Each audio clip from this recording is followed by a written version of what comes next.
So it's an overcast, but otherwise very beautiful day outside, and yet here I am inside screwing around with old computer junk. Here is the Compaq Presario 5000. For those that have not seen this yet, this is basically, it says Celeron on it, but it is actually powered by a Pentium 3, I believe it's a Pentium 3 800 or a Pentium 3 600, or maybe a 650, I don't remember. I know it's a Pentium 3 though. It's got some unknown quantity of RAM, some unknown hard drive. I really don't remember what all is in this because I was going to use it as a malware test machine, and then I got another system for use for that and changed this to Windows 2000. And then the other system didn't work out, so I changed this back to malware test. And then I think at somewhere along the way I also tried using it as a server, and that was the last that we ever really heard of this. So we're going to go ahead, I'm going to pop the cover, and we're going to go ahead and have a look at what's inside. Okay, let's see what we got here. RAM-wise, what is that? 256, so probably 512 megs total. Here is the very dirty CPU fan. Probably should clean that out while I'm in here, and maybe I will, I don't really know. That looks like an IBM hard drive, so I'm going to guess that's a 6.4 gig, maybe a 13 gig maximum. Unfortunately, one thing that I was going to take care of, I may not actually take care of, because I've just noticed I've got to pull off the front faceplate in order to get these drives out. Oh yeah, this is the only system in the world for which you will need a bottle opener to get the case off. Seriously. Very difficult to remove the side panel. Anyway, you may have noticed here that somebody has added a DVD burner. And it's got a black faceplate, which is why I want to get it out of here, because I am kind of anal about this kind of stuff. It drives me insane when the faceplate colors don't match. Should it? No, really it shouldn't. But it does. So, in an effort to not make me go totally insane, I'm going to try and get this out of here. But that is going to depend upon how easy it is to remove. I think this colored plastic here is what needs to come off.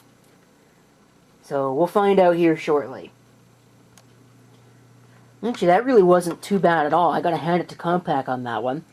There's this little locking thing here that needs to come down like that. And then you open up this, which I guess is for storing CDs or something. You open up that, and there's two little things there. You reach up and you pull out into those. And that will reveal our drives. Now, let me unplug that and get that all out of here. Okay, that's not too difficult, other than the fact that the drive rails are a little bit difficult to get off because they're toolless. So they're a press fit. This is the new drive that I'm going to be putting in.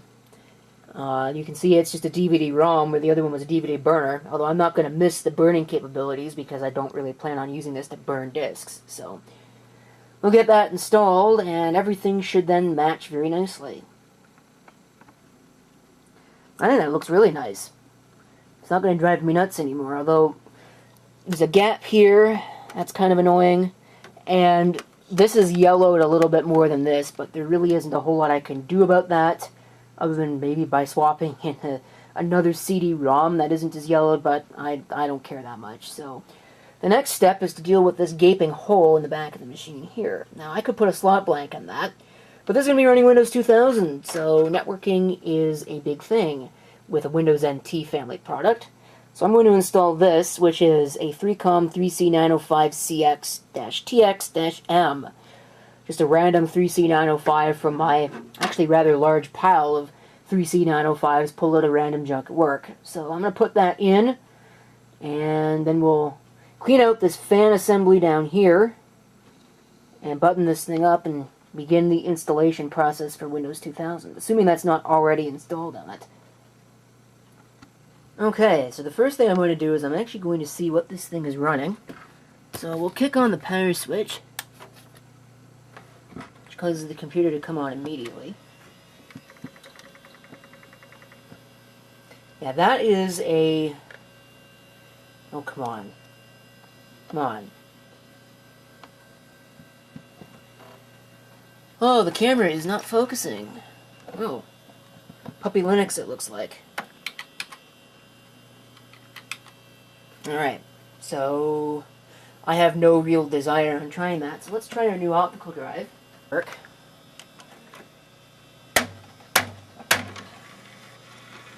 Come on.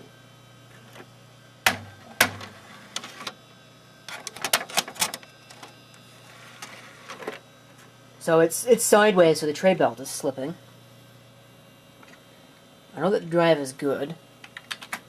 So we'll Control-Alt-Delete. The camera will probably go out of focus because it's more intent on focusing on other things. Let's see if it actually reads that disc. So boot to the CD.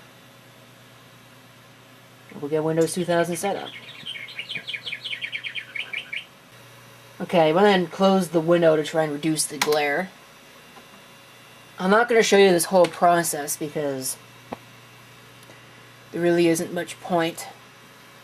So we'll just put it under the unpartitioned space.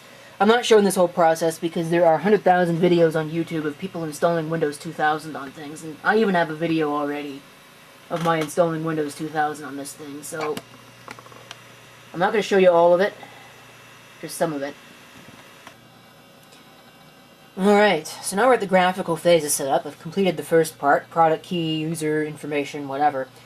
Now we're at the networking part, so this could be interesting, whether or not this works out of the box, or if I'm going to have difficulty installing my network card. I know that the 3C905 is rather difficult to get working under Windows, although it works out of the box under Linux and Unix. It's about the only thing that does really work out of the box under Linux or Unix.